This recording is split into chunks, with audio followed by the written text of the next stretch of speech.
Assalamualaikum warahmatullahi wabarakatuh. Pertama sekali, terima kasih kepada Dr. Mahathir. Kami daripada kumpulan 3. Tajuk bagi kumpulan kami ialah Jenayah Kecurian dalam kalangan masyarakat di Pulau Pinang. Berikut merupakan senarai nama ahli kumpulan kami.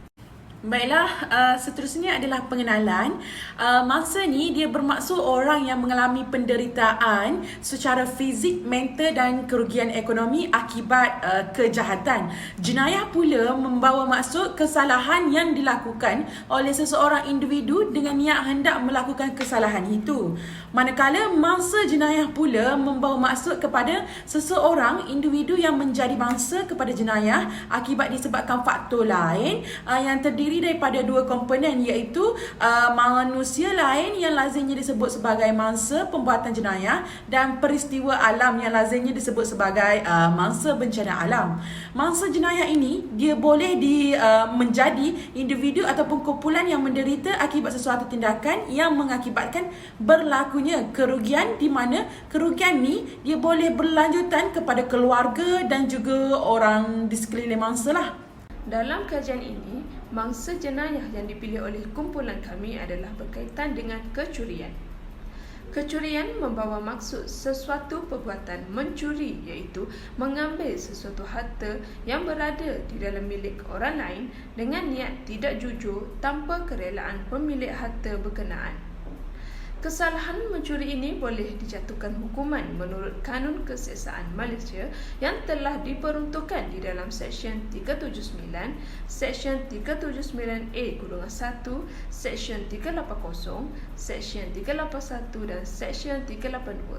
Setiap seksyen ini memperuntukkan hukuman yang berbeza mengikut kategori kesalahan mencuri yang disabitkan. Seterusnya, saya akan membentangkan tentang analisis temu bual sebanyak 5 orang responden yang telah ditemu bualkan kerana mereka merupakan mangsa kepada kes jenayah kecurian. Terdapat 3 soalan yang difokuskan kepada responden, iaitu soalan yang pertama adalah cabaran menjadi mangsa jenayah. Melalui analisis tersebut, mendapati bahawa kecurian yang berlaku kepada mereka adalah melibatkan harta benda, wang tunai dan barang-barang yang penting. Keadaan ini membuatkan mangsa menjadi trauma dan berasa ketakutan kerana kesemua mangsa kecurian merupakan pertama kali berlaku terhadap diri mereka sendiri. Mereka yang mengalami kerugian yang banyak membuatkan kehidupan mereka menjadi lebih terbeban. Saya Syamimi akan meneruskan bagi soalan kedua, iaitu halangan dalam sistem keadilan jenayah.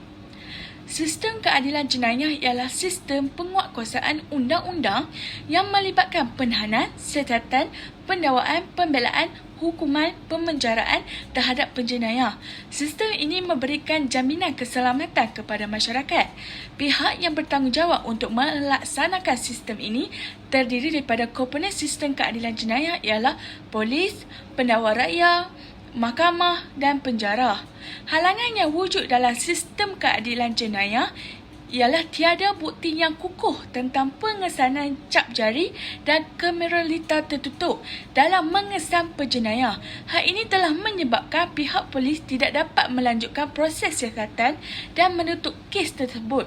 Kesan yang menyebabkan mangsa merasakan mereka tidak mendapatkan keadilan sewajarnya. Berdasarkan analisis temu bual, mendapati 3 mangsa daripada 5 mangsa yang ditemu bual merupakan mangsa jenayah kecurian, di mana penjenayah telah menceroboh kediaman mangsa ianya boleh diklasifikasikan sebagai jenayah pecah rumah.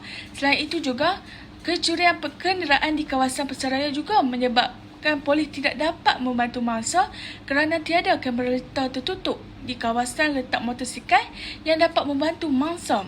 Oleh itu, langkah-langkah pencegahan jenayah perlu dilaksanakan bagi mengawal masalah jenayah kecurian bagi menjamin keselamatan masyarakat Malaysia.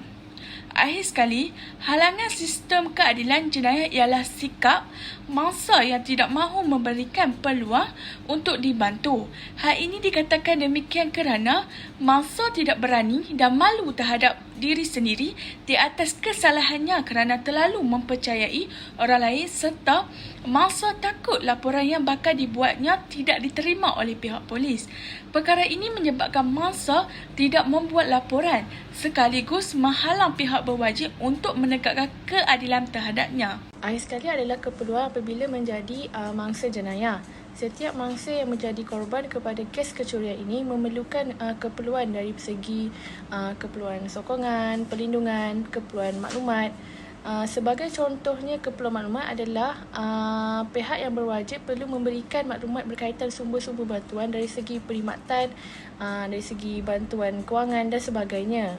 Hal ini membolehkan mangsa berasa lebih mengurangkan rasa kegelisahan mangsa. Selain itu, keperluan pemulihan, keperluan praktikal dan keperluan untuk pengiktirafan juga sangat memerlukan oleh mangsa. Sebagai contohnya, terdapat mangsa yang menegaskan supaya pesalah perlu meminta maaf dan mengembalikan barang yang dicuri.